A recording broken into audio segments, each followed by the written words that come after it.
মাননীয় মন্ত্রী এবং রাজ্য তৃণমূল মহিলা কংগ্রেসের সভানেত্রী চন্দ্রিমা ভট্টাচার্য, সঙ্গে আমি কুণাল ঘোষ কয়েকটি জরুরি বিষয় আপনাদের সঙ্গে কথা বলবার জন্য আসা। তো আজ কিছুক্ষণ আগে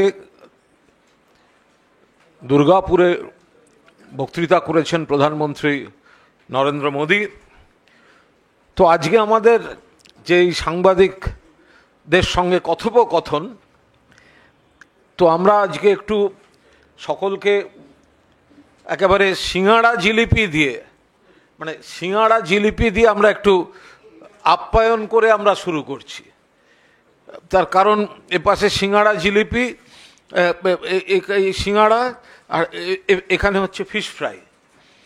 পশ্চিমবঙ্গ অর্থাৎ এই যে হঠাৎ কেন্দ্রের ফতোয়া আর তারপর চাপের মুখে না ওটা ফেক, ততক্ষণে বেরিয়ে গেছে যা বেরোবার যে সিঙাড়া জিলিপি তাদের উপর নাকি লিখতে হবে বিধিসম্মত সতর্কীকরণ।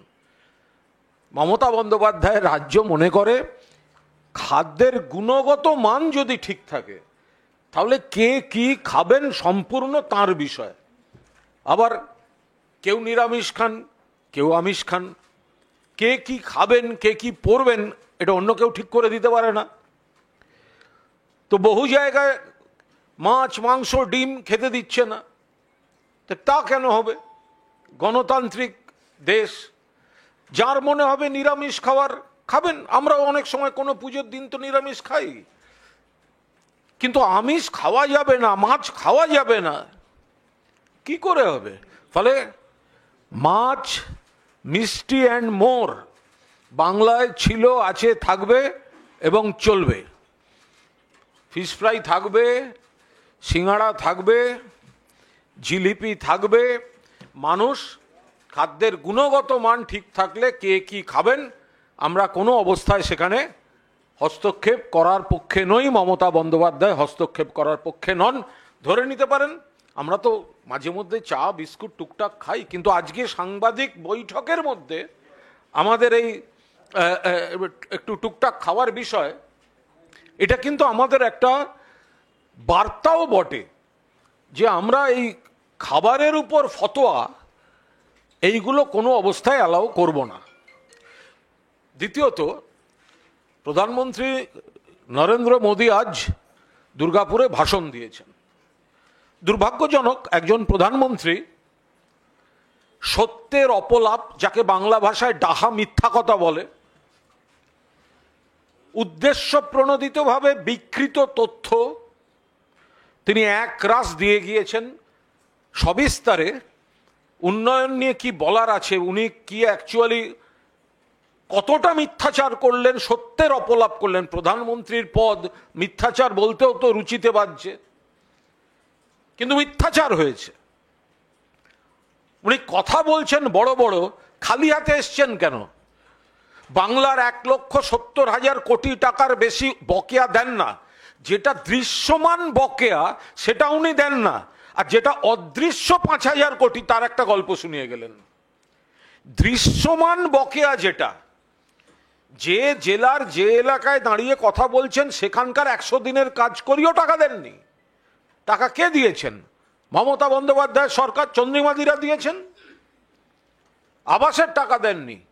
1,70,000 কোটি টাকার বেশি যেটা দৃশ্যমান সেটা দেননি।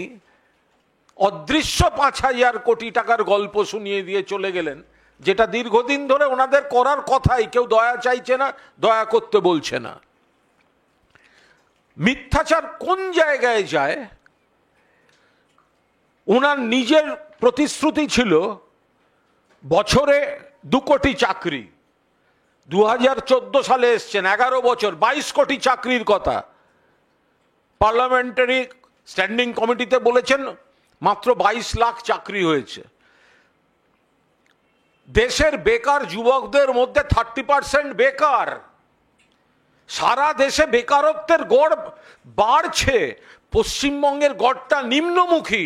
উনি আসছেন পশ্চিমবঙ্গের সমালোচনা করতে। প্রত্যেকটা বিজেপি রাজ্যে নিয়মিত নারী নির্যাতন চলছে। হসপিটালের কথা বলছেন, আরজি করে 24 ঘন্টার মধ্যে কলকাতা পুলিশ গ্রেপ্তার করেছে, কসবায় 24 ঘন্টার মধ্যে কলকাতা পুলিশ গ্রেপ্তার করেছে। আর মধ্যপ্রদেশে বিজেপির রাজ্যে হসপিটালের মধ্যে নার্সকে খুন করে দিয়ে গেল। ইউপিতে পুলিশ ছাত্রীকে রেপ করছে। মহারাষ্ট্রে পুনেতে home delivery boy rape. Narendra মোদীর গুজরাটে সুপ্রিম কোর্ট বিলকিসের পরিবারের ধর্ষণ এবং খুনের জন্য যাদের যাবজ্জীবন দিয়েছে, বিজেপি তাদের দরজা খুলে দিয়েছিল, সুপ্রিম কোর্ট আবার তাদের জেলে ফেরত এনেছে। সারা দেশ নারী নির্যাতনে। পশ্চিমবঙ্গ একটা ঘটনাও আমরা চাই না। বাম জমানার থেকে কমেছে, অন্য রাজ্যের থেকে কমেছে, কিন্তু নরেন্দ্র মোদীর অধিকার নেই এখানে এসে কথা বলার, কারণ তাঁর দলের রাজ্যগুলোতে এই জিনিস হয়ে আছে। সম্পূর্ণভাবে মিথ্যাচার করেছেন, বাংলার বকেয়া টাকা আনেননি, একটা কাল্পনিক বাতাবরণের প্রতিশ্রুতি দিয়ে গিয়েছেন, রাজনৈতিক মিথ্যাচার হয়েছে, রাজনৈতিক প্ররোচনা হয়েছে। আর উন্নয়ন নিয়ে এই কেন্দ্রের তাদের যে কি স্কিম ইত্যাদি, মাননীয় মন্ত্রী চন্দ্রিমা ভট্টাচার্য সবিস্তারে বলছেন। দেখুন কিভাবে আজ মিথ্যাচার করে গেছেন নরেন্দ্র মোদী। নমস্কার। আমাদের সম্মানীয় সাধারণ সম্পাদক কুণাল ঘোষ আপনাদের কাছে ইতিমধ্যেই বলেছেন যে আজকে কেন আপনাদের এখানে আসতে বলা এবং তার সাথে আপ্যায়নের ব্যবস্থা করা। আমার মনে হয় যে আপনারা যারা এখানে এসেছেন তারা আমাদের এই আপ্যায়নে খুশি হয়েছেন, আর আমরা ধন্য হচ্ছি যে আপনারা খুশি হয়েছেন। আমরা বলতে চাই যে আজকে প্রধানমন্ত্রী, মাননীয় প্রধানমন্ত্রী নরেন্দ্র মোদী তিনি বাংলায় এসেছেন। বাংলায় এসেছেন, তার আগে বিহারে গিয়েছিলেন।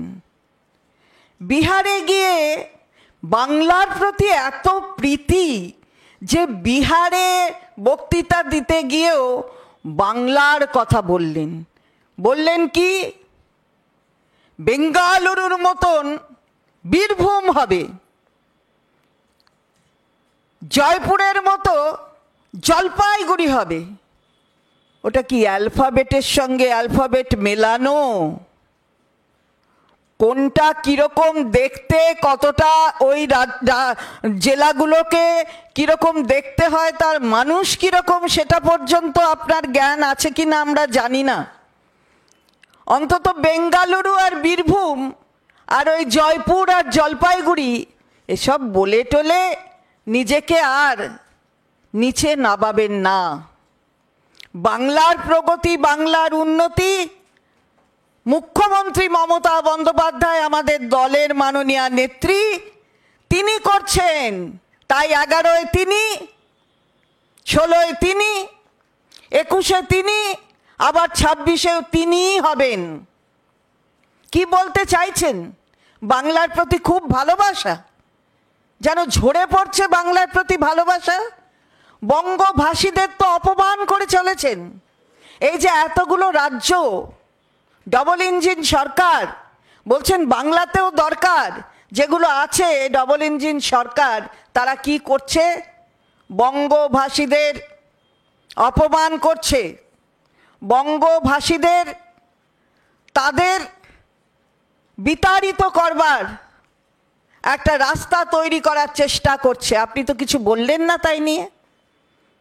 বাঙালিদের নাকি, বঙ্গভাষীদের নাকি খুব শ্রদ্ধা করেন। আপনি বাংলায় ভাষণ দিলেন, উড়িয়ে বাবারে বাবারে বাবা, চাপ পড়েছে, তাই ওই প্রথম বাংলায় আপনি শুরু করলেন। বিকশিতকে এখন বিকশিত বলছেন, বোঝা যাচ্ছে চাপটা ভালোই হয়েছে। তা বিকাশটা কোথায় করলেন আমরা জানতে চাই। বিকাশে বাংলায় যারা বঙ্গভাষী এবং অন্যান্য জায়গায় যারা বঙ্গভাষী, তাদের রোহিঙ্গা বলে তাড়িয়ে দিচ্ছেন। আপনার ডবল ইঞ্জিন সরকারের একটি প্রদেশের মুখ্যমন্ত্রী তিনি যারা বাংলায় ফর্ম লিখছে তাদের ফরেনার হিসাবে কাউন্ট করতে ওনার সুবিধা হচ্ছে উনি বলছেন। কই আপনি তো তার বিষয়ে কিছু বললেন না। এত ভালোবাসা বাংলার প্রতি। তারপর আমরা দেখলাম কি দুর্গাপুরে এসছেন, যে কথা আমাদের মাননীয় সাধারণ সম্পাদক একটু আগেই বলেছেন, এটা তো করার কথা ছিল, করেছেন। আর করেছেনটা কি? শুধুমাত্র দেখলাম কালো কিছু পিছনের মধ্যে সাদা কিছুতে লেখা, আপনি ওটা উন্মোচন করলেন। এখনো হয়নি। 5,400 কোটি টাকা বলা হলো, হয়নি এখনো। তো আপনি কি করতে এসেছেন এখানে? কিসের বিকাশ করতে এসেছেন? এই যে এইখানে বলছেন, আমার আগে সাধারণ সম্পাদক তিনিও বলেছেন যে 22 কোটির চাকরি হতো। বললেন না তো কেন 22 লক্ষ হলো? 22 কোটিটা কেন 22 লক্ষ হলো তার তো একটাও জাস্টিফিকেশন দিলেন না। যখন বিকশিত ভারত, বিকশিত বাংলার কথা বললেন, একটা কথাও বললেন না। আর এই বাংলায় আপনি এসেছেন দুর্গাপুরে, কি উন্মোচন করলেন? 5,400 কোটি। বাংলায় যা হচ্ছে সেটা মমতা বন্দ্যোপাধ্যায় মাননীয় মুখ্যমন্ত্রী, তার নেতৃত্বে এখানে উন্নয়নের রাস্তা তৈরি হচ্ছে, উন্নয়ন প্রশস্ত হচ্ছে। আমরা বলছি না, কেন্দ্রের সরকারের রিপোর্ট বলছে টপ তিনটে স্টেট যেখানে ইনভেস্টমেন্ট লগ্নি করবার যে রাস্তা, সেই রাস্তা তৈরি করছে যে স্টেটগুলো, তার মধ্যে বাংলা আছে। আপনি বলতে ভয় পেলেন কেন এখানে এসে যে বাংলা এটা করছে? কিসের জন্য? ডবল ইঞ্জিন সরকার বড্ড বেশি চাওয়া হয়ে যাচ্ছে না, তাই এইখানে এসে আপনার এই ধরনের কথাগুলো আমরা শুনতে পাচ্ছি। আর এখান থেকে নাকি পলায়ন করে যাচ্ছেন যুবরা, সব যুব শ্রেণীর যত আছে তারা পলায়ন করে যাচ্ছে, এখানে চাকরি নেই। আচ্ছা, এখানে যে 1.5 কোটি পরিযায়ী শ্রমিক রয়েছে, যে কথা আমাদের মাননীয় নেত্রীও বলেছেন, তারা তো অন্য রাজ্য থেকে এসেছেন। তাহলে সেই সব রাজ্যে সব পলায়ন করে বাংলায় চলে এসছে। এখান থেকে নাকি পলায়ন করে যাচ্ছে। যাদের স্কিল আছে সেই স্কিলটাকে ইউজ করবার জন্য আমাদের মাননীয় নেত্রী বারবার বলেছেন যে ভারতবর্ষের যে কোনো জায়গায় যেতে পারে তারা, তাদের যাওয়ায় কোনো বাধা নেই। আপনি সংবিধানের কথা বলছেন আর আপনি রাইট টু মুভমেন্ট আটকাচ্ছেন, আপনি সংবিধানের কথা বলছেন, আপনি রাইট টু স্পিচ আটকাচ্ছেন। এই তো আপনার সংবিধানের প্রতি সম্মান আমরা দেখলাম। আর তার সাথে সাথে আমরা দেখলাম যে আপনার বড্ড ব্যথা মেয়েদের জন্য। উড়িষ্যা নাকি খুব ডেভেলপ করছে, খুব উন্নত হচ্ছে। কই উড়িষ্যার মেয়েটা যে পুড়ে মরে গেল, আপনি তো একটা বাক্য তার জন্য ব্যবহার করলেন না। এটা বুঝি উন্নতির লক্ষণ? আর এখানে হসপিটাল, মাননীয় সাধারণ সম্পাদক বলেছেন যেখানেই হয়েছে প্রশাসন তার ব্যবস্থা নিয়েছে, সঙ্গে সঙ্গে 24 ঘন্টার মধ্যে ধরা হয়েছে। যেখানেই যেটা হয়েছে ল কলেজে, সেখানেও 24 ঘন্টার মধ্যে যাদের বিরুদ্ধে অভিযোগ তাদের ধরা হয়েছে, তাদের কাস্টাডিতে নেওয়া হয়েছে। এবং আজও পর্যন্ত এই যেটা হাসপাতালের কথা বললেন, আজও পর্যন্ত কিন্তু আমাদের প্রশাসন যেখানে যা করেছিল তদন্ত, তার বাইরে গিয়ে আপনার প্রশাসনের মধ্যে অন্তর্গত যেটা, তারা তার থেকে বেশি কিছু পায়নি। সুতরাং আমরা প্রত্যেকটা ঘটনার নিন্দা করি। আমরা কখনো এই ধরনের ঘটনাকে সমর্থন জানাই না, কিন্তু আমরা দেখলাম আপনি করলেন, উড়িষ্যাকে উন্নত বললেন, অথচ উড়িষ্যায় মেয়েটি যে পুড়ে গেল তার কথা একবারও বললেন না। আসামেও ঠিক তেমনি ভীষণ নাকি গতিতে বেড়ে যাচ্ছে, আসাম নাকি আরো বেশি গতি। তাহলে 19 লক্ষ সেখান থেকে বাদ চলে গেছে, নাম এনআরসিতে বাদ চলে গেছে। আমরা এর আগেও বলেছি, পালিয়ে ভয়ে চলে এসেছে এখানে বহু মহিলা, বহু পুরুষ পালিয়ে চলে আসছে। রাজবংশীদের জোর করে তাদের নোটিশ ধরিয়ে দিচ্ছেন, তারা এখানে রয়েছে তারা এখানকার নাগরিক, তারা ভারতবর্ষের নাগরিক, তারা সমস্ত তথ্য প্রমাণ দেওয়ার পরেও এটা আপনারা করছেন কেন? বাংলায় লিখছো। গতকালও আমরা একটা ভিডিও পেয়েছি, গুজরাটের সুরাত, সেই সুরাতে একজন পুলিশ, 2-3 জন পুলিশ গেছেন, একজন ব্যবসায়ীকে ধরে জিজ্ঞেস করছেন আপনি কি বাঙালি? ব্যবসায়ী বলছে না। তাহলে আপনার দোকানের সামনে বাংলায় লেখা কেন? কেন, অপরাধটা কি? আমরা জিজ্ঞাসা করছি। বলছে না, এখানে অনেকে আসেন তাই বাংলায় লেখা। আপনার নাম কি? আপনার তথ্য কি?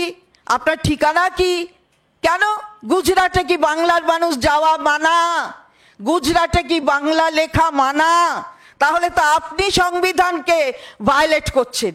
আপনি তো right two movement, right to speech, all other rights enshrined under the constitution of India, আপনি সেগুলোকে ভায়োলেট করছেন।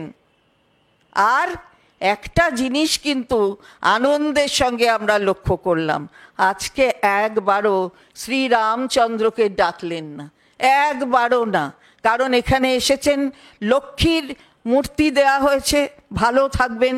আমরাও বলছি ভারত ভালো থাকুক, দেশ ভালো থাকুক, এটা নিশ্চয়ই বলবো। আবার দুর্গার মূর্তি নিয়েছেন, বাংলায় এসেছে দশভুজার এই যে আশীর্বাদ, সেই আশীর্বাদ দেশের প্রত্যেক মানুষের প্রতি থাকুক। ইউনেস্কোতে যিনি নিয়ে গেছেন, এই আশীর্বাদ ধন্য হওয়ার জন্য যাকে পুজো করা হয় তার নাম মমতা বন্দ্যোপাধ্যায়। এটা মনে রাখবেন, দ্বিভুজা যদি চিন্ময়ী হয় তবে এই দশভুজা মৃন্ময়ী রূপে তাকে স্বীকৃতি দেয় সারা বিশ্ব। এটা হয়েছে কারণ চিন্ময়ী রূপে মমতা বন্দ্যোপাধ্যায় এটা নিয়ে গেছেন দশভুজাকে ইউনেস্কোতে স্বীকৃতি দিতে। ফলে আপনি ওই শ্রীরামচন্দ্র যিনি দশভুজার অকাল বোধন করেছিলেন, আপনি তাকে আজকে একদম নাম উচ্চারণ করেননি। তো যাই হোক, এই পরিবর্তনটা আমরা দেখলাম। সুতরাং পরিবর্তন বাংলা চায় না, সরকারের নয়। 50টা সিট পাবেন কিনা সেটা হাতে গুনে গুনে দেখুন। আমরা বলতে চাই আগে থেকে 50টাও সিট পাবেন না। সুতরাং ওসব বড় বড় কথা বলবেন না। বড় বড় কথা যত না বলেন ততই মঙ্গল। বাংলা আপনাদের বুঝে নিয়েছে, দেখে নিয়েছে, আর বঙ্গভাষীদের ওপর আপনাদের দরদ কেমন সেটাও বুঝে নিয়েছে। দেখুন, প্রধানমন্ত্রী বলেছেন পরিবর্তন চায়। তো আমরা দেখলাম পরিবর্তন মানেটা কি। মমতা বন্দ্যোপাধ্যায় এবং তৃণমূল কংগ্রেস, মমতা বন্দ্যোপাধ্যায়ের নেতৃত্বে তৃণমূল কংগ্রেস, মমতা বন্দ্যোপাধ্যায়ের মুখ্যমন্ত্রিত্বে মাটি মানুষের সরকার ছিল, আছে, থাকবে। পরিবর্তনটা হয়ে গেল কার? পরিবর্তনটা হয়ে গেল নরেন্দ্র মোদীর। জয় শ্রীরাম দিয়ে শুরু হলো না, জয় মা দুর্গা, জয় মা কালী। এই পরিবর্তনটা বাংলায় আস্তে আস্তে নরেন্দ্র মোদীর হয়ে গেছে। উনি কি পরিবর্তন আনবেন? উনি চেঞ্জ হয়ে গেছেন, ওনার পরিবর্তন হয়ে গেছে। নরেন্দ্র মোদীকে প্রথম বলুন 11 বছরের মাথায় বাংলায় এসে জয় শ্রীরামটার মুখ থেকে বেরোলো না কেন? এটাই পরিবর্তন। ভগবান রামকে আমরাও শ্রদ্ধা করি, কিন্তু যারা নাকি জয় শ্রীরাম জয় শ্রীরাম জয় শ্রীরাম, প্রধানমন্ত্রীর মুখে এতটা পরিবর্তন যে প্রধানমন্ত্রীর মুখে জয় শ্রীরাম উচ্চারণ হলো না, জয় মা দুর্গা, জয় মা কালী। কোন মা দুর্গা? বিজেপি বলতো বাংলায় নাকি দুর্গা পুজো হয় না, বাংলার ঘরে ঘরে দুর্গা পুজো, দুর্গা পুজো কমিটিগুলিকে মমতা বন্দ্যোপাধ্যায় সরকারের সাহায্য, দুর্গা পুজোর কার্নিভাল বিশ্বব্যাপী ঐতিহ্যের যার স্বীকৃতি। আর মা কালী দক্ষিণেশ্বরে রয়েছেন, কালীঘাটে রয়েছেন। আর প্রধানমন্ত্রী যদি মা কালী পুজোর দিন একটু আসেন, তাহলে মমতা বন্দ্যোপাধ্যায়ের বাড়িতে গিয়ে মা কালীর আশীর্বাদটা নিয়ে আসবেন। ওটা মমতা বন্দ্যোপাধ্যায়ের বাড়িতে পুজো হয়। ফলে 11 বছর প্রধানমন্ত্রী হওয়ার 11 বছর বাদে প্রধানমন্ত্রীর চেঞ্জ, শিফটেড ফ্রম জয় শ্রীরাম টু জয় মা দুর্গা, জয় মা কালী। এইটাই বাংলার মাটি। আপনাকে আমরা চেঞ্জ করিয়ে দিয়েছি, মমতা বন্দ্যোপাধ্যায় চেঞ্জ হবে না। 2, ইমানদার সরকার টরকার বলেছেন, মঞ্চে তো দল বদলুরা, তাদের নিয়ে আপনি কি পরিবর্তন করবেন? যারা তৃণমূলে থাকাকালীন আপনাদের আঙুল উঠতো তাদের দিকে দুর্নীতিগ্রস্ত বলে, তারা তো আপনার মঞ্চে, তারা আপনার নেতা, তারা আপনার পাশে। আপনি তাদের নিয়ে কি করবেন? তাদের নিয়ে ইমানদার যারা নিজের দলের সঙ্গে বিশ্বাসঘাতকতা করে, তাদেরকে মানুষ বিশ্বাস করবে? একটা জল ঢোড়া না কি একটা হেলে সাপ ঢপাস করে নরেন্দ্র মোদীর কাকার বয়স, সে গিয়ে ঢপাস করে তাকে একটা প্রণাম করে বসলো, একটা কিম্ভূত কিমাকার জামা কাপড় পরে। হ্যাঁ, বোঝো। এখন আর একজন রাজনৈতিক পদে আছেন, তৃণমূলে থাকলে যাদের বিরুদ্ধে নাকি অভিযোগ, তাদের এই করতে হবে, ওই করতে হবে, সেই করতে হবে, তাদেরকে নরেন্দ্র মোদীর পাশে বসিয়ে তিনি বলছেন নাকি তিনি পরিবর্তন আনবেন। আপনার দলটাই পরিবর্তন হয়ে গেছে। তৃণমূলের বাতিল ছাঁট মালগুলো সব আপনার চারপাশে বসে আছে। যাদের বিরুদ্ধে আপনাদের অভিযোগ ছিল, তারা তৃণমূলকে নিষ্কলঙ্ক করে আপনার মঞ্চে গিয়ে বসে আছে। আর আপনি জয় শ্রীরাম থেকে জয় মা দুর্গা, জয় মা কালীতে শিফটেড হয়ে গেছেন।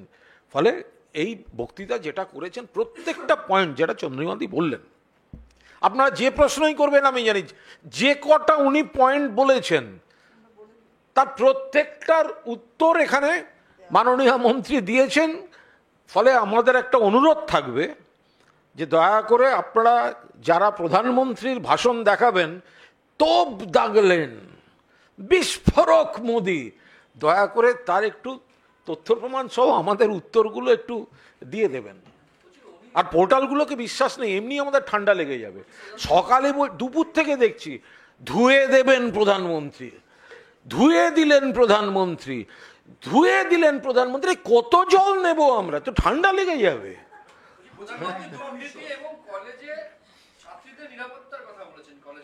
একদম সারা ভারতের ক্ষেত্রেই এই বিষয়টা সত্য। ছাত্রীদের নিরাপত্তা তো আমরা সবাই চাই। পশ্চিমবঙ্গে অতীতে যে নারী নির্যাতন হয়েছে, ছাত্রী কেন, শুধু সন্ন্যাসিনীরা রেহাই পায়নি বিজন সেতুর উপর, ও ডাক্তার, মহিলা ডাক্তার ডক্টর অনিতা দেওয়ান রেহাই পাননি। বিজেপি শাসিত রাজ্যগুলোতে একের পর, ওড়িশায় তো বোধহয় 10 দিনের শেষ ঘটনাটা তো ভয়ঙ্কর। কলেজের মধ্যে বিভাগীয় প্রধান শিক্ষকরা শ্লীলতাহানি করছে, মেয়েটি বিচার পাচ্ছে না, নিজে গায়ে আগুন দিয়ে মারা যাচ্ছে। উত্তরপ্রদেশে পুলিশ কনস্টেবল ছাত্রীকে রেপ করছে। মধ্যপ্রদেশে বিজেপির শাসিত রাজ্যে সরকারি হাসপাতালে নার্সকে ফেলে তার বুকের উপর বসে গলা কেটে খুন করছে। পরের পর ঘটনা ঘটছে। এরপরে মণিপুর, গুজরাট, ত্রিপুরা, ওড়িশা তো মিছিল চলছে। সেই নরেন্দ্র মোদী যদি এসে এখানে নারী নিরাপত্তার কথা বলেন, এই কথাটার কোনো যুক্তিসম্মত একটা ব্যাপার হলো? এখানে খারাপ ঘটনা যেটা ঘটেছে সঙ্গে সঙ্গে পুলিশ ব্যবস্থা নিয়েছে। সামাজিক ঘটনা, বিকৃত মানসিকতার কেউ যা করেছে, কতগুলো পুলিশ ফাঁসির সাজা করিয়ে এনেছে সরকারের, পরপর তদন্তে ফাঁসির সাজা করিয়ে এনেছে। ফলে একটা মিথ্যাচার করলেন উনি আরজিকর বলার পর, আরজিকরের ঘটনায় কিন্তু 24 ঘন্টার মধ্যে পুলিশ গ্রেফতার করেছে। এবং আপনার সিবিআই, নরেন্দ্র মোদীর সিবিআই, কলকাতা পুলিশের গ্রেফতারিটা যে ঠিক ছিল ধর্ষণ এবং খুনের মামলায়, আপনার সিবিআই সেটা সার্টিফাই করে দিয়েছে কোর্টে। আপনি আবার কথা বলছেন কি? দ্বিতীয় কসবার ঘটনা, সঙ্গে সঙ্গে অ্যারেস্ট হয়েছে। আপনি বলছেন তৃণমূল নাকি দোষীদের মদত দিচ্ছে। আরে মদত কোথায়? অ্যারেস্ট হয়েছে।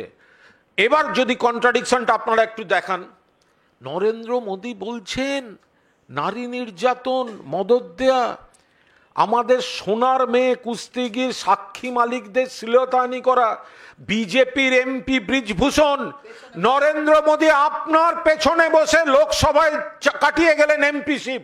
কি করেছেন আপনি? তাদের কি করছিলেন তখন আপনি? আপনার এমপি শ্লীলতাহানিতে অভিযুক্ত। মেয়েগুলো রাস্তায় দিল্লিতে ধর্নায় বসেছিল উই ওয়ান্ট জাস্টিস বলে, অমিত শাহের পুলিশ গিয়ে তাদের ঘাড় ধাক্কা দিয়ে তুলে নিয়ে গেছে। আপনি এখানে শেখাতে এসছেন? কোথায় ছিলেন তখন? প্রজ্জ্বল রেভানা, আপনি মদত দেননি। ফলে আপনি সমস্ত স্ববিরোধী কথা বলে গেছেন এখানে। আপনি যে কটা, নরেন্দ্র মোদীজি আপনি এমন থুতু ফেললেন ওপর দিকে, ওই থুতুটার প্রতিটা বিন্দু আপনার মুখে পড়ছে।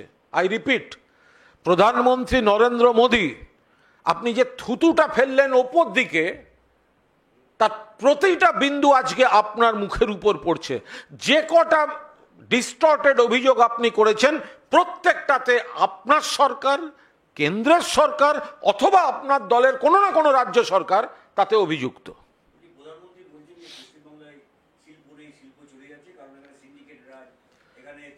21 সালে বলেছিলেন, জবাবটা পেয়েছেন তো? আপনাদের প্রধানমন্ত্রী ভাষণটা আজকে চালানোর পাশাপাশি আপনাদের লাইব্রেরি থেকে চালাবেন, একই ভাষা একই কথা। বিপুল বিনিয়োগ এখানে আসছে। সারা ভারতবর্ষের শ্রেষ্ঠ শিল্পপতিরা বাংলায় আসছেন এবং এটা কোনো প্রতিশ্রুতি নয়, ধারাবাহিকভাবে কাজ চলছে। তার ফলে প্রধানমন্ত্রী যেটা বলেছেন সেটা ডাহা, বিকৃত সত্যের অপলাপ, বাংলার ভাবমূর্তিতে কালিমা লিপ্ত করার জন্য তিনি এই কথাটা বলেছেন। বাংলায় শিল্পের প্রসার ঘটছে। 34 বছরে উগ্র ট্রেড ইউনিয়নিজম, উগ্রভাবে শ্রমিক আন্দোলন, ধর্মঘট, ম্যানেজার খুন, অমুক খুন, শ্রমিক আন্দোলনের লাগাম ছাড়া উগ্রতা, সেখান থেকে বার করে এনেছেন মমতা বন্দ্যোপাধ্যায়। এখন শ্রম দিবস নষ্ট হয় না। শিল্পবন্ধু সরকার, কার কথা বিশ্বাস করব? প্রধানমন্ত্রীর এই বিজেপির মঞ্চ থেকে রাজনৈতিক ভাষণ, নাকি শিল্পপতিদের মঞ্চ থেকে যখন শ্রেষ্ঠ শিল্পপতিরা বলেন যে মুখ্যমন্ত্রী আমাদের থেকে মাত্র একটা হোয়াটসঅ্যাপ দূরে থাকেন, কখনো কোনো সমস্যা হলে ডাইরেক্ট আমরা মুখ্যমন্ত্রীকে হোয়াটসঅ্যাপ করি, 5 মিনিটের মধ্যে তার সলিউশনের ডিসকাশন শুরু হয়ে যায়। কাকে? আমরা তো শিল্পপতিদের বিশ্বাস করব, তারাই তো আসছেন। যেসব এলাকা, জঙ্গলমহল, পুরুলিয়া, ওই সব জায়গা, যে জায়গাটা শিল্প কোনোদিন কোনো বছরে কেউ ভাবেনি, এখন সেই শিল্প তালুকগুলোর যা চেহারা, সবিস্তার চন্দ্রিমাদি বলতে পারবেন। ফলে প্রধানমন্ত্রী ডাহা মিথ্যা কথা বলেছেন। মধ্যপ্রদেশের ব্যাপক কেলেঙ্কারি কি হয়েছিল? কেন্দ্রীয় সরকারের যে পরপর পরীক্ষাগুলোতে কেলেঙ্কারি চলছে, তার কৈফিয়ত কে দেবে? ত্রিপুরাতে 10,323 জন শিক্ষকের প্যানেল সিপিএম এর জমানায় অনিয়মে গোটা প্যানেল বাতিল হয়েছে। ত্রিপুরা কত বড় রাজ্য, আমাদের এত সুন্দর রাজ্য ত্রিপুরা, আমাদের দুটো জেলা মেলালে একটা ত্রিপুরা হয়ে যায়, ছোট্ট মিষ্টি রাজ্য। 10,323 জনের চাকরি বাতিল হয়েছে। বিজেপি তাদের মিথ্যা প্রতিশ্রুতি দিয়েছিল, কোনো সমাধান করেনি। আমাদের এখানে যেখানে যেখানে কোনো অনিয়ম হয়েছে, আমাদের পরিষ্কার এখন তো সিবিআই তদন্ত করছে, চিহ্নিত করুক, বাদ দিয়ে দিন, বাকিদের চাকরির ব্যবস্থা মুখ্যমন্ত্রী করছেন। এবার এরা এই রাম বাম কং চাকরিগুলো ঠেকাতে কোর্টে যাচ্ছে, ইস্যুটাকে জিইয়ে রাখার জন্য। এই ইস্যুটাকে জিইয়ে রাখার জন্য কোর্টে যাচ্ছেন। কোথাও কোনো যদি ভুল হয়ে থাকে, সিপিএম জমানায় হোল টাইমারের বাড়ি মানেই একটা করে সরকারি চাকরি থাকতো। এখন যদি তার মধ্যেও আমরা কেউ কোনো অন্যায় সাপোর্ট করছি না, কেউ কোনো অনিয়ম করে থাকলে তার শাস্তি হোক, তাদের শাস্তি হোক, বাকিদের চাকরিটাকে কেন আটকে রাখা হচ্ছে? একটা প্রশ্ন করছি যে নরেন্দ্র মোদী এবং বিজেপি নেতৃত্ব, তারা হিন্দুত্ব এবং হিন্দুত্বের কথা বলতে গিয়ে জয় শ্রীরাম বলেছে। এই যে জয় শ্রীরাম থেকে জয় মা কালীতে যে তারা শিফট করে এলেন, কি তৃণমূলের চাপে পড়ে? না, এটা এখানে ভগবানকে ওরা রাজনৈতিক ব্র্যান্ড অ্যাম্বাসাডার বলে ব্যবহার করতে যাচ্ছিলেন। শ্রীরামচন্দ্রকে ওনারা রাজনৈতিক ব্র্যান্ড অ্যাম্বাসাডার বলে ব্যবহার করতে যাচ্ছিলেন। ওনাদের সবসময় একটা শেল্টার দরকার হয়, কারণ ওনাদের রাজনীতিটা দেউলিয়া, তো ফলে একজন দেবদেবীকে নিয়ে রাজনীতিটা ওনাদের করতে হয়।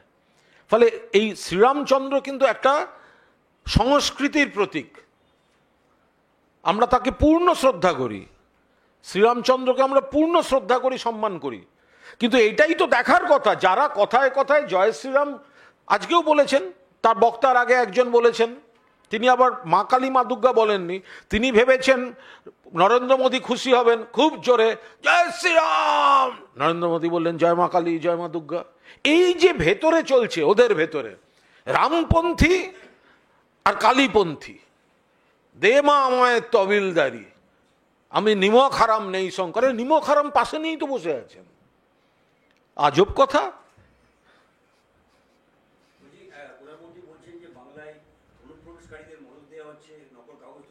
আত্মঘাতী গোল করেছেন, আত্মঘাতী গোল করেছেন। প্রধানমন্ত্রী, যার দায়িত্ব দেশকে নিরাপত্তা দেওয়ার, যার দায়িত্ব দেশের সীমান্ত সুরক্ষিত রাখার, সেই প্রধানমন্ত্রী বলছেন ঘুষপেটিও অনুপ্রবেশ হচ্ছে কি করে?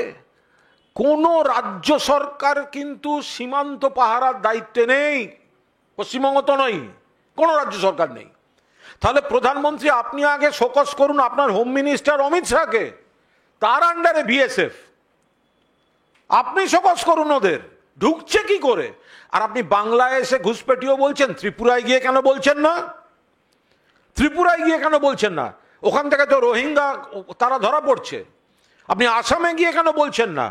আপনি বিহারে গিয়ে কেন বললেন না? জাতীয় নির্বাচন কমিশন বলছে বিহার থেকে, নেপাল থেকে ঢুকে আসছে বিহারে। তো আপনি ঘুষপেটিও যতবার বলেছেন, তার রক্ষার দায়িত্ব প্রধানমন্ত্রী সরকারের, তিনি সেটাই ফেল করেছেন। এটা ওনার আত্মঘাতী গোল।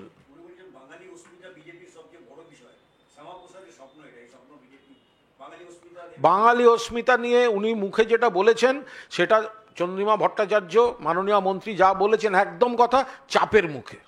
চাপের মুখে সারা দেশে বিজেপি শাসিত রাজ্যগুলোতে যেভাবে ভারতীয় বাংলাভাষীদের উপর ওনারা অত্যাচার করছেন, একটা কথা বললেন, আমরা তখন হাসলাম, একটা কথা বললেন প্রধানমন্ত্রী, যে আমি বলছি যে বিদেশি যদি কেউ থাকে তার বিরুদ্ধে ব্যবস্থা হবে। আরে তো আমরা সবাই চাই, এটা নিয়ে আবার ক্রেডিট নেওয়ার কি আছে? যদি কেউ বাইরে থেকে অবৈধভাবে ঢুকে থাকে তো ব্যবস্থা নাও। কে বারণ করেছে? ঢুকলো কি করে? তোমার বিএসএফ আঙুল চুষছিল? ঢুকলো কি করে? ফলে বঙ্গ অস্মিতার কথা যেটা ওনারা বলছেন, যে নরেন্দ্র মোদী হতে পারে ওরা অন্য দল, যে নরেন্দ্র মোদী 11 বছর প্রধানমন্ত্রীত্বে বাংলার বুক থেকে তাঁর দলের নির্বাচিত সাংসদদের মধ্যে একজনকেও পূর্ণমন্ত্রী করেননি, তার মুখে বাংলার প্রতি সম্মানের কথা মানায় না। লোকসভা এখানে ভোট চাইতে আসছেন কেন? আপনাদের গদিটা সংখ্যার জন্য, নাম্বার হিসেবে নিজের চেয়ারটাকে সিকিউর করার জন্য আসছেন, বাংলাকে সম্মান দিতে আসেননি। হতে পারে তারা বিজেপি এমপি, হতে পারে তারা বিজেপির সাংসদ, কিন্তু 2014 সাল থেকে বাংলায় এখনো পর্যন্ত একজনকেও পূর্ণমন্ত্রী করেনি এই নরেন্দ্র মোদী। তিনি বাঙালি অস্মিতার কথা বলবেন, বঙ্গ অস্মিতার কথা বলবেন? তাহলে কি আপনার গোটা এমপি টিমে একজনও এমন কেউ যোগ্য নেই যাকে আপনারা পূর্ণমন্ত্রী করতে পারতেন? আমরা তো একাধিক পূর্ণমন্ত্রী বাংলা থেকে দেখেছি, গর্বের সঙ্গে যারা কাজ করেছেন। মমতা বন্দ্যোপাধ্যায়ের নাম তো আমরা প্রথমেই বলবো। এছাড়াও ইতিহাসে দীর্ঘ তালিকা, একমাত্র বিজেপি জমানায়, বিজেপি নরেন্দ্র মোদীর জমানায় 2014 সাল থেকে কোনো পূর্ণমন্ত্রী বাংলা পায়নি, বাংলাকে দেয়নি, বাংলাকে ওরা ধরে না, বাংলার টাকা আটকে রাখে। কেন এসছেন খালি হাতে? 1,70,000 কোটি টাকা দেননি কেন? যে জেলায় এসে বক্তৃতা করে গেলেন সেখানেও মানুষকেও তো আপনারা টাকা দেননি। বঙ্গ অস্মিতা।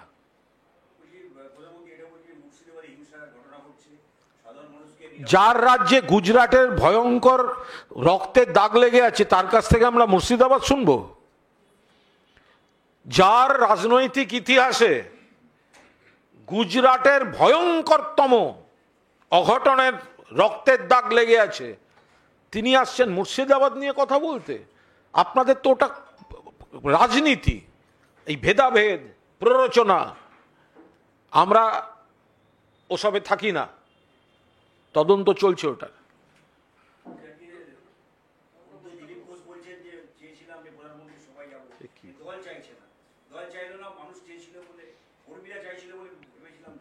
একদিকে ডাক দল চাইলো একদিকে ডাক পেলেন না, অন্যদিকে আজকে দিল্লি থেকে জেপি নাড্ডার সঙ্গে দেখা করলেন, বৈঠক করেছেন। প্রথম দফায় দেখা হলো না, দ্বিতীয় দফায় দেখা হলো। এটা ওদের দলের ব্যাপার, এটা একদম ওদের দলের ব্যাপার। এখন দিলীপ ঘোষ তাকে কেন ওরা ডাকেনি, উনি কিসের ভরসায় যাবেন বলেছিলেন, তারপর উনি গেলেন না কেন, বা উনি দিল্লিতে গিয়ে ওনাদের সর্বভারতীয় সভাপতির সঙ্গে কি কথা বলছেন, এটা তো তৃণমূলের কোনো বিষয় নয়। তবে বিজেপির মধ্যে যে সব কিছু নর্মাল নেই, যে প্রধানমন্ত্রীকে একবার ডেকে এনে প্রধানমন্ত্রী 4টি বাংলা সম্পর্কে কুৎসা করে গেলেন, তার মানেই বিজেপির না, বিজেপির ভেতরটা দিলীপ ঘোষকে দিয়ে এটা বোঝা গেল বিজেপির ভেতরটার একটা ফুটি ফাটা অবস্থা, চূড়ান্ত গোষ্ঠীদ্বন্দ্ব, গোষ্ঠীবাজি, এগুলো এখন চলবে ওদের। বলছি 21শে জুলাই নিয়ে কলকাতা হাইকোর্ট বেশ কিছু নিষেধাজ্ঞা জারি করেছে, 9টা থেকে 11টা র্যালি করা যাবে না, যানজট যাতে না হয় সেই রকম। আমি একটা কথা বলি, মহামান্য কলকাতা হাইকোর্টের ওপর কোনো কথা চলে না, নিশ্চয়ই বলবো না, কিন্তু 21শে জুলাই অন্য কোনো রাজনৈতিক কর্মসূচির সঙ্গে মিলিয়ে দেখা যায় না, যেতে পারে না। বাংলার বুকে সবচেয়ে বড় রাজনৈতিক পরিকল্পিত রাষ্ট্রীয় গণহত্যা হচ্ছে 21শে জুলাই 1993 সাল। পুলিশ বেছে বেছে গুলি করে নিরস্ত্র রাজনৈতিক কর্মীদের মেরেছিল। তাদের শহীদ তর্পণ, সেই স্মৃতিতর্পণের সঙ্গে অন্য কোনো রাজনৈতিক কর্মসূচি মেলে না, মেলে না, মেলে না। এটা শুধু রাজনৈতিক কর্মসূচি নয়, এটা একটা আবেগ, এটা চোখের জল, এটা বুকের আগুন, এবং এটা ইতিহাসের পাতা সামনে রেখে একটা পুষ্পস্তবক দেওয়ার দিন। ফলে মহামান্য কোর্টের যদি মনে হয় রাস্তাঘাট শুধু কোর্টের দিকে যাতায়াতের জন্য খোলা হতে পারে, কারোর কি মনে হয়, তো তাহলে অন্য দল যখন মিছিল মিটিং করবে, কে নবান্ন অভিযান ডাকছে, কে অমুক ডাকছে, তো সেগুলো কোর্ট দেখতে পাচ্ছেন না। বেছে বেছে যত হচ্ছে প্রত্যেকবার 21শে জুলাই, 21শে জুলাই মুছে দিতে চায় কারা? সিপিএম। তাদের পাপ, তাদের সন্ত্রাস দুর্ভাগ্যজনক। প্রত্যেকটি পেশার মধ্যেও একজন দুজন করে কমরেডদের অতৃপ্ত আত্মা থেকে গেছে, হয়তো তারা আজকে অন্য পেশায় আছে, আমি কিন্তু কোনো পেশাকে বলছি না, পরে আমায় কেউ কিছু বলবেন না। ফলে অনেকের টার্গেট 21শে জুলাই, 21শে জুলাই। আরে 21শে জুলাই কতগুলো মৃতদেহ, মেয়র রোড, ধর্মতলা, ব্রেবন রোডে মমতা বন্দ্যোপাধ্যায়কে খুনের চেষ্টা। তো ফলে মহামান্য কোর্ট যা বলেছেন নিশ্চয়ই প্রশাসন দেখবেন, সরকার দেখবে, দল দেখবে, পুলিশ দেখবে, যারা এই। আমাদের বক্তব্য হচ্ছে 21শে জুলাই দিনটা শহীদ তর্পণ, আবেগ এবং গণতন্ত্রে এই 21শে জুলাইয়ের ঘটনাটা প্রজন্মের পর প্রজন্মকে মনে করিয়ে দেওয়ার দিন।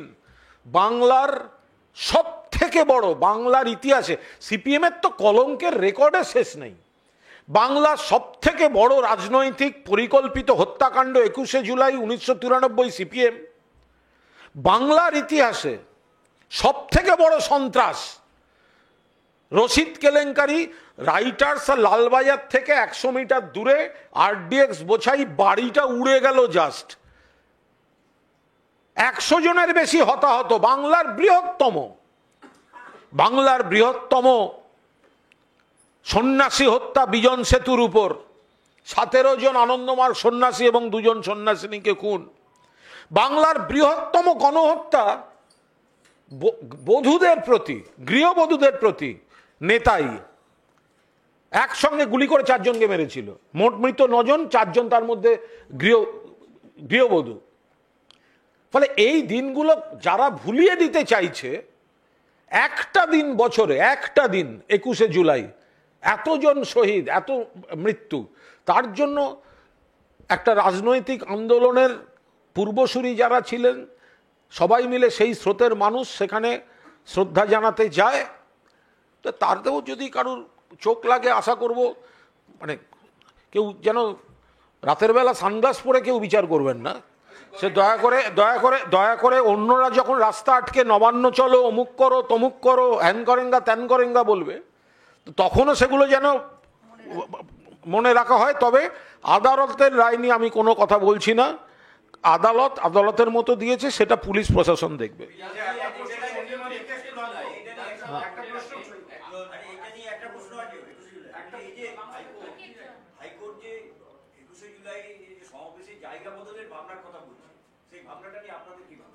এখন ভাবার কোনো দরকার নেই। না না, এটা তো যদি এটা কোনো অর্ডার নয়।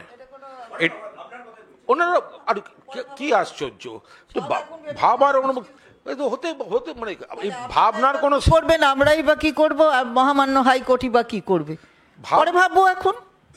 এখন হচ্ছে একটা বৃহত্তম, ওরাও ভেবেছে, আমরাও ভাববো। বিধানসভা ভোটের আগে যেহেতু এবারে 21শে জুলাই, আপনাদের কি মনে হয় এই ধরনের মামলাগুলো কোথাও গিয়ে পলিটিক্যালি করার চেষ্টা করা হচ্ছে বা আটকানোর চেষ্টা করা হচ্ছে? যে যাই করুক, হ্যাঁ, যে যাই করুক, এগুলো অপ্রাসঙ্গিক পরিণত হবে। কারণ মানুষ মন থেকে 21শে জুলাই তারা জানেন, তারা শ্রদ্ধা করেন, সম্মান করেন। মমতা বন্দ্যোপাধ্যায়ের স্রোতে যারা থাকেন তারা 21শে জুলাই সবাই মিলে সমবেত হন। ফলে কে কোথায় খুচরো কি চেষ্টা করছে, কোথায় কি হচ্ছে, এগুলো না একটা বড় যখন স্রোত আসে, সেখানে খড়কুটোর মতো সেই সমস্ত অপচেষ্টা চক্রান্তগুলো উড়ে যায়। আমি কোর্ট নিয়ে কোনো মন্তব্য করছি না, কোনো মন্তব্য কোর্ট নিয়ে করছি না। শুধু এইটাই বলতে চাই, যেমন কোর্ট যখন বসে তখনই 10:30, কোর্ট যখন ওঠে তখনই 4:30, আমরাও যখন প্রথম দফায় যাব তখনই 9টা, আর যখনই দ্বিতীয় দফায় যাব তখনই 11টা। অন্য বিষয় আপনাকে একটু জিজ্ঞাসা করি, বলছি যে আজকে রাজনৈতিক সভার পাশাপাশি একটা সরকারি অনুষ্ঠানও ছিল প্রধানমন্ত্রী, সেখানে তৃণমূল কংগ্রেসের সাংসদদের নাম ছিল, মুখ্যমন্ত্রীর নাম ছিল, রাজ্যপাল তো উপস্থিত ছিলেন সেখানে। আমরা বিভিন্ন তৃণমূল কংগ্রেসের সাংসদদের ফোন করে জানতে পেরেছি যে তারা কেউ কিন্তু আমন্ত্রণপত্র পান না। তাহলে এই বিষয়টাকে, এটা কি একটা সৌজন্যের বার্তা দেওয়া? একদিকে রাজনৈতিক আক্রমণ, অন্যদিকে সৌজন্যের বার্তা। না, এটা কি সৌজন্য মনে হলো? কারণ যদি সত্যি করে আমন্ত্রণ জানাতে হয় তাহলে তো তাদের আমন্ত্রণ পত্র পাঠাতে হবে। নিশ্চয়ই মাননীয় রাজ্যপালকে আমন্ত্রণ পত্র পাঠানো হয়েছে, তাই তিনি এসেছেন। তাহলে বাকি যদি সত্যিই ইচ্ছা থাকতো তাহলে আমন্ত্রণ পত্র পাঠাতেন, কিন্তু তা পাঠানো হয়নি। আমরা দেখেছি একগুচ্ছ এমপিদের নাম ওখানে আছে। তো এটা মনে হয়েছে করেছে, দেখাচ্ছে আর কি, অনেক কিছু দেখানো, সেটা দেখাচ্ছে, এছাড়া কি।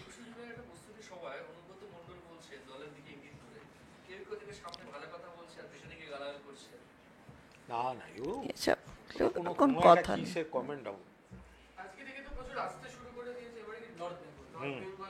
স্বাভাবিক, হ্যাঁ, আসবে।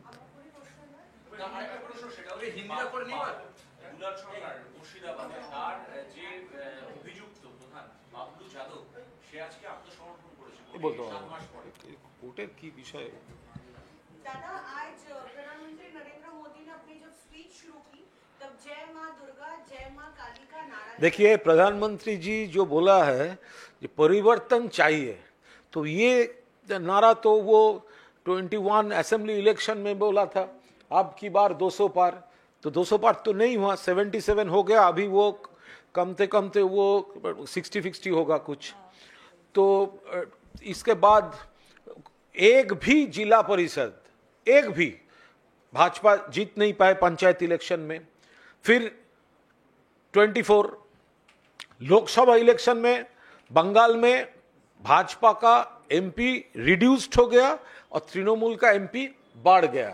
तो फिर प्रधानमंत्री जी आए हैं और बोला है परिवर्तन चाहिए। तो हमने देखा, देखिए परिवर्तन तो बंगाल का आदमी कर दिया 2011 में। वो तो लेफ्ट रिजिम का खत्म हो गया और ममता जी यहां पर आ गए। तो ये आज हमने देखा बंगाल में दूसरा कोई परिवर्तन का बात तो है नहीं, लेकिन प्रधानमंत्री जी के अंदर में कोई परिवर्तन हो गया। उसका पूरा स्पीच में एक बार भी जय श्री राम नहीं बोला उन्होंने, और जय मां दुर्गा, जय मां काली, ये उन्होंने बोल दिया। हम लोग भी राम जी को श्रद्धा करते हैं, सम्मान करते हैं, पूजा करते हैं, लेकिन ऐसे परिवर्तन क्या हुआ कि इतना दिन के बाद परिवर्तन परिवर्तन परिवर्तन बोलते बोलते बंगाल में तो परिवर्तन नहीं हुआ। परिवर्तन जो हो रहा है डेवलपमेंट का ममता जी का हाथ से ही हो रहा है, लेकिन खुद परिवर्तित हो गया, शिफ्टेड फ्रॉम जय श्री राम टू जय मां काली और जय मां दुर्गा। क्यों हुआ, कैसे हुआ? इसका आंसर में ही छुपा हुआ है बंगाल का अंदर की बात। और दादा, उन्होंने महिला सुरक्षा पर भी सवाल उठाया है कि बच्चियां इंस्टीट्यूट में सेफ नहीं है। मुर्शिदाबाद में भी महिला सुरक्षा पर जो है उन्होंने बात की है। आप तो देख चुके हैं कि वो जो अपने स्पीच दिए हैं, तो महिला सुरक्षा, ओडिशा का डेवलपमेंट हो रहा है प्रधानमंत्री जी बोले, लेकिन ओडिशा में जो ये घटना घटी इसके बारे में कुछ एक बात भी, एक अक्षर भी उसके ऊपर उन्होंने नहीं बोला। और आप अगर देखें कि वो जब बोल रहे हैं कि यहाँ पर महिला के ऊपर अत्याचार हो रही है, तो यहाँ के प्रशासन 24 घंटा के अंदर पकड़ते हैं जिसके विरोध में अभियोग है। ये हम लोग हॉस्पिटल के केस में भी देखे हैं, पीछे जो भी हुआ है वहाँ के केस में भी हम देखे हैं। और सीबीआई, हॉस्पिटल का केस सीबीआई के हाथ में है। जो कोलकाता पुलिस किया था जो इन्वेस्टिगेशन, उसके अलावा कुछ दूसरा उनके हाथ में कोई दूसरा कोई एविडेंस आया भी नहीं है। ये आप देख चुके हैं कि वो कोर्ट में जाकर ये बोले हैं। तो क्या प्रधानमंत्री जी बोल रहे हैं? क्यों बिल्किस बानो के जो उनके ऊपर अत्याचार हुआ था वो सब अंदर में थे, उनको क्यों गुजरात हाई कोर्ट निकल के छोड़ दिया था, फिर सुप्रीम कोर्ट उसको घुसाया क्यों? ब्रिजभूषण को पीछे बैठाकर आप प्रधानमंत्री बोल रहे हैं, और यहाँ के संतराश के बारे में हमारे यहाँ के प्रशासन को हमारी मुख्यमंत्री हर वक्त उनको ये सब पार्टी के हिसाब से नहीं, जो दोष किया है तो वो दोष की सजा उनको मिलना चाहिए, इसी की हिसाब से देख रहे हैं। दीदी, नरेंद्र मोदी ने इन्वेस्टमेंट्स की बात करते हुए कहा कि यहाँ के बिजनेसमैन से टीएमसी वाले टैक्स लेते हैं, पैसा लेते हैं, गुंडा टैक्स एक तरह से लेते हैं, और यहाँ पर तब तक विकास नहीं हुआ जब तक कि डबल इंजन की सरकार नहीं। क्या टैक्स लेते हैं? टैक्स तो लेके हम लोग तो यहाँ के देखिए, टैक्स जो भी उठता है ना सारा वो केंद्र सरकार के, वो तो हर राज्य अपने राज्य से उठाकर उनके हाथ में देते हैं, वो थोड़े ही आते हैं यहाँ पर उठाने के लिए। जीएसटी का मशीनरी कौन है? मशीनरी तो हर स्टेट है, हमारे यहाँ से हम लोग उठाते हैं, उनको देते हैं। तो क्या बोल रहे हैं उनको समझ में नहीं आया कि क्या हुआ है, लेकिन रिकॉर्ड बोल रहा है कि जितना भी इंडस्ट्रियल जो डेवलपमेंट यहाँ पर हुआ है, कि 3 जो सबसे टॉप स्टेट्स है इंडस्ट्रियल डेवलपमेंट की इंटेंशन जिसके है, सेंट्रल गवर्नमेंट के रिकॉर्ड्स बोल रहे हैं कि ये 3 स्टेट्स में हमारे स्टेट है। उन्होंने प्रधानमंत्री ने ये भी बोला और एक बात हमको बोलना है, उज्ज्वला उन्होंने बोला है कि यहाँ पर बहुत सारे महिलाओं के घर में वो गैस के कनेक्शन पहुँचा दिए हैं। तो मैं ये बोलना चाहती हूँ कि हाँ, अगर आप समझ भी ले, हम मान भी ले कि आप पहुँचा दिए हैं, तो क्या पहुँचाया है? एक कनेक्शन, एक सिलेंडर और वो ओवन। आप पीछे देख रहे हैं कि वो गैस इसके सेकंड की जो रिफिल है, रिफिल वो सिलेंडर वो ले सकता है। अभी जाके इसका प्राइस कितना है? 879 प्राइस है, 829 से फिर बढ़कर 50 रुपया बढ़ गया है। तो एक फ्री सिलेंडर देके बस हम 10 करोड़ को दिया, 10 करोड़ को दिया। बाप रे बाप, क्या दिया है? एक सिलेंडर बस और एक कनेक्शन। हम लोग जाके देखे हैं गांव में कि आपका सिलेंडर खरीदने का इनका वो उसके पास पैसा ही नहीं है, वो और वो ओवन के ऊपर हमारे जो वो पोंछ डालते हैं हमारे किचन में, वो पोंछ का कपड़ा सुखाया जाता है। तो यही है, आप बोलिए कि आपका रिफिल कितना हुआ है, ये आपको बोलना है। একবার বাংলায় যাচ্ছি। প্রধানমন্ত্রীর জন্য আজকে দুর্গাপুর স্টেডিয়ামে প্রধানমন্ত্রী যে সভা করেছেন, আমরা সর্বশেষ যা খবর পাচ্ছি, ওই সভার জন্য এই বিজেপি দুর্গাপুর স্টেডিয়ামটা যা হাল করেছে, তার পরিস্থিতি খুব খারাপ। এত কষ্ট করে সেখানে খেলাধুলার জন্য যে পরিস্থিতি, পরিকাঠামো, গ্রাউন্ড কন্ডিশন যেগুলো থাকে, এখনো পর্যন্ত যা পরিস্থিতি, একটা চূড়ান্ত ক্ষতিগ্রস্ত হয়েছে এই স্টেডিয়াম, মাঠ, পরিকাঠামো। ফলে আগামী কয়েকদিন সেখানে খেলাধুলো আবার শুরু করা যাবে কিনা সেটাই অনিশ্চিত। আমাদের অফিসাররা, সংশ্লিষ্ট যারা গোটা বিষয়টা দেখেন তারা যাবেন, তারা খতিয়ে দেখবেন, কিন্তু যেভাবে স্টেডিয়ামটার ক্ষতি করা হয়েছে তার একটা উদ্বেগজনক পরিস্থিতির রিপোর্ট আসছে।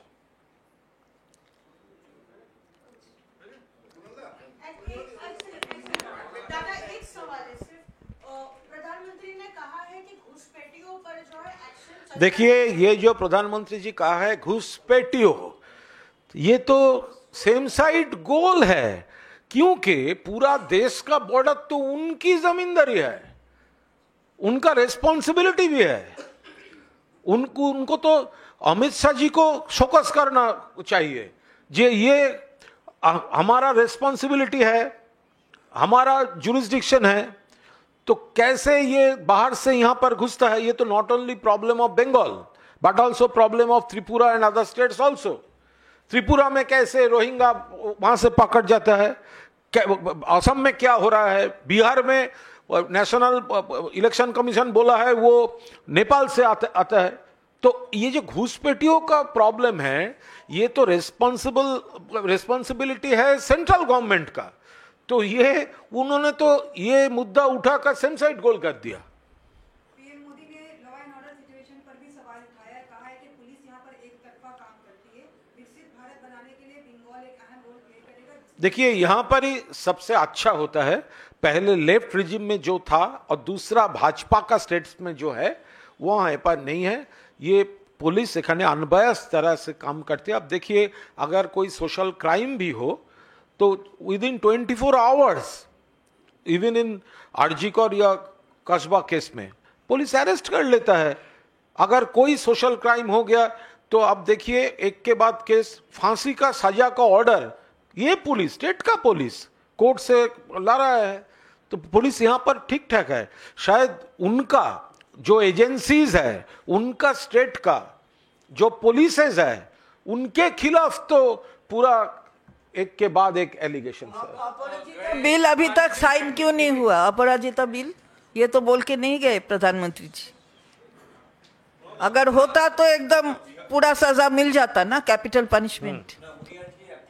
गए 48 दिन में बिहार में 78 मर्डर्स हुए हैं, तो क्या आप लोग मांग करेंगे अब सेंट्रल टीम वहां पे भेजने के लिए? नहीं, वो कोई, हमारा एक ही कहना है, जब दूसरे कोई स्टेट, स्पेशली भाजपा और एनडीए रूल स्टेट्स है, वहां पर जब क्राइम होता है, मर्डर होता है, क्राइम अगेंस्ट वीमेन होता है, तो वहां पर वो national women's commission, human rights commission, दूसरे जो सेंट्रल गवर्नमेंट का फैक्ट फाइंडिंग टीम या दूसरे कुछ भी हो, तो वहां पर क्यों ये उनका क्या सिस्टम है, बंगाल आने से ही उस टीम को टीएडीए मिलता है, लेकिन उनका खुद का स्टेट में जाने के लिए टीएडीए सैंक्शन नहीं होता है।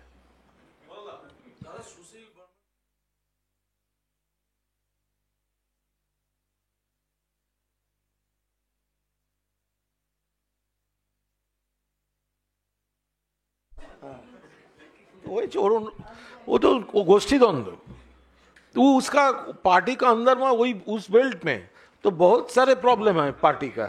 पार्टी का अंदर में तो वो तत्काल है, कोई आदि है, कोई ओल्ड है, कोई तत्काल है, वहाँ पर बहुत सारे। आप देखिए ये पूर्व मेदिनीपुर में कांती सब डिवीजन में मारिस्दा थाना का अंडर में वो भाजपा का एक पंचायत में तो पूरा मारपीट हो रहा था, वीडियो पूरा वायरल हो गया है।